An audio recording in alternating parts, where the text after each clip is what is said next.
We're here today to have a comprehensive discussion about the work of the National Transportation Safety Board, or the NTSB. I want to thank Chairwoman Jennifer Homendy for being here today and for her strong leadership at the NTSB.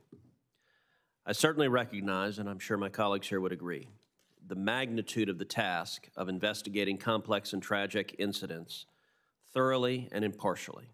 And NTSB's arduous task is only made more difficult by the lack of a full board, a situation that I hope the Senate soon rectifies.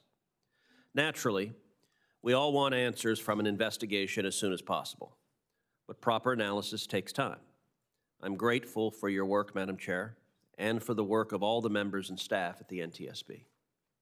The NTSB serves the important function of identifying the causes of transportation incidents and making recommendations to prevent similar future ones. Both private and public sector transportation operators learn from NTSB's investigations and recommendations. The NTSB does not have regulatory authority over transportation safety. Whether the NTSB's recommendations are considered by Congress, placed in regulations, or voluntarily adopted by companies depends on the credibility of the board to conduct thorough investigations without prejudice to a conclusion. Maintaining that credibility is essential. I look forward to hearing from Chairwoman Homendy about the investigations before the NTSB. Americans are rightly concerned about the depressurization event on Alaska Airlines Flight 1282.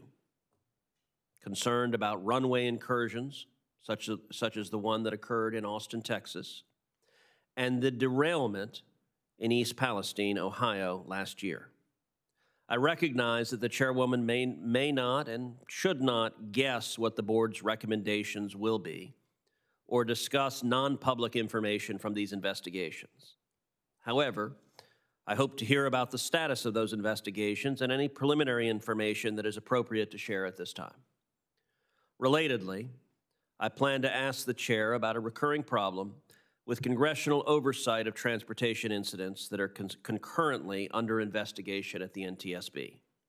In some cases, companies that are party to NTSB investigations have cited NTSB's confidentiality agreement and regulations as restricting what those companies can provide to members of Congress and when. That is, of course, incorrect.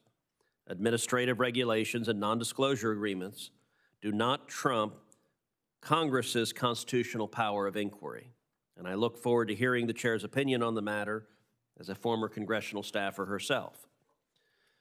This committee also needs to hear about the NTSB's authorizing statute, as well as the reauthorization proposal the NTSB submitted to Congress.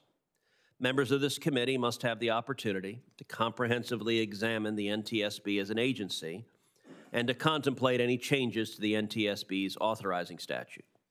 Let me be clear. The NTSB is a critical agency that does vital work.